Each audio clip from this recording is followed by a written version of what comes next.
হ্যাঁ না তো আসতেছে 24শে মার্চে না আসুক সব বলতেছে 24শে মার্চে হচ্ছিল ওই দিন হলো 24শে মার্চ 1 তারিখে যদি রোজা হয় তাহলে 24শে মার্চ তার পরের দিন হবে হলো ওই দিন হলো কোরআন নাজল করছিল সারা রাত যাচ্ছে মা আসবে ওই দিন আমরা সব মিলে দোয়া করবো মার লিগে মা আসুক মার হাতে কথাবার্তা কয়া আমরা মরাকাবায় বসবো কথা কন না কে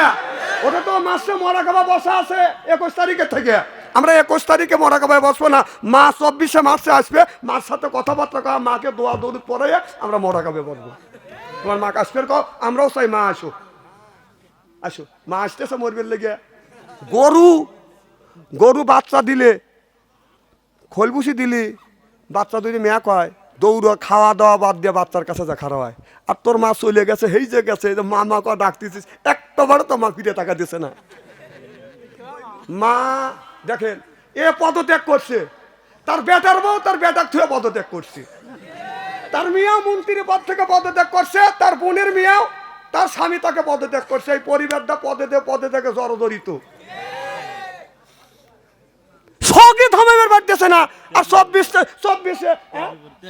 হ্যাঁ ত্যাগী পরিবার সেই আবার 24 তারিখে মরবে লেগে আসবে দোয়া করো তোমরা দোয়া করো আমরা দোয়া করি আসুক দুই দোয়া এক জায়গা হোক মার ভাবাইতে জোরে পান আমার ভাইরা আমার শোনেন আমার বললি কালকে কবিনি যে হুজুরে রাজনীতি করে কিন্তু আমার আগে বক্তারা এই নেতারা এসে আমার 1.5-2 ঘন্টা বসে রেখে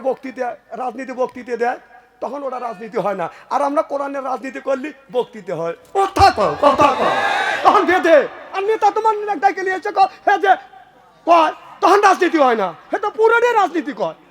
তার বিসমিল্লাহ সহি নাই যার সালাম ঠিক নাই কে কথা কয় না তখন ভালো লাগে আর কোরআন থেকে আমরা বললি বেঁধে নাকি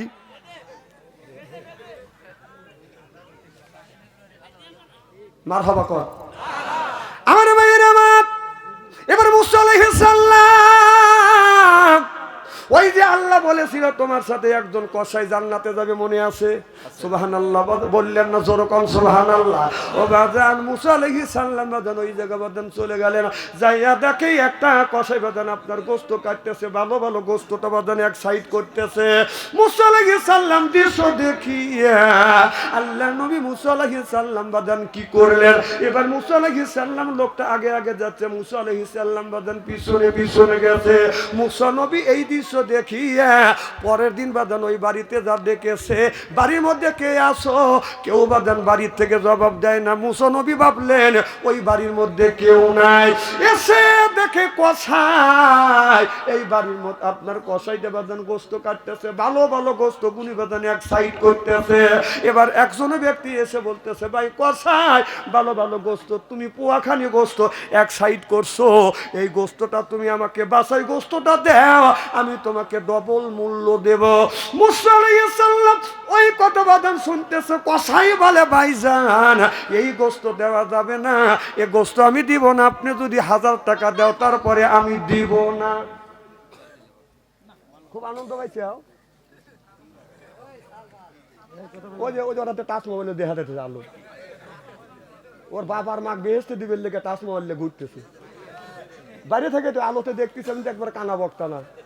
ওই দেখাতেছে দেখ কি বাপ চিন্তা করছে ওর মা যখন ও পেটে আসছিল কোরআনের মাহফিল ওর মা ও পেটে রেখে কোরআন পড়ে নাই এই জন্য ও কোরআনের মাহফিলে বাইরে ঘুরতেছে ওই দেখাইতেছি না দেখছে পাঁচই হলে কি এইরকম জায়গা হয় নাকি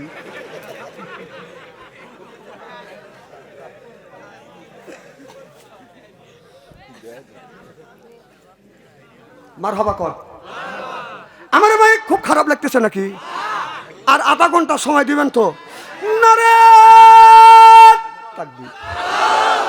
আমার ভাইয়ের আমার মুসা আলাইহিস সালাম লক্ষ্য করে দেখলো যুবকটা বাদান কিছু গোস্ত ব্যাগের মধ্যে নিয়ে বাদান আগে আগে যাচ্ছে, মুসা আলাইহিস সালাম পিস পিস বাদান যাচ্ছে। এই যুবকটা যখন বাড়ির মধ্যে ঢুকলেন, হযরত মুসা আলাইহিস সালাম নক করলেন, বাবা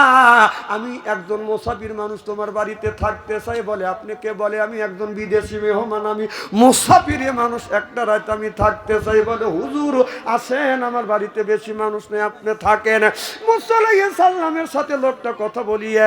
বলল, হুজুর একটু সময় দেন, ঘন্টাখানি সময় দেন, আমি একটু বাহিরের কাজ করে আসি। এবার মুসা আলাইহিস সালাম বলল, ঠিক আছে আমি তোমাকে ঘন্টাখানি সময় দিলাম, তুমি পরে আমাকে একটু সময় দিও। এবার যুবকটা ঘরের মধ্যে যাইয়ে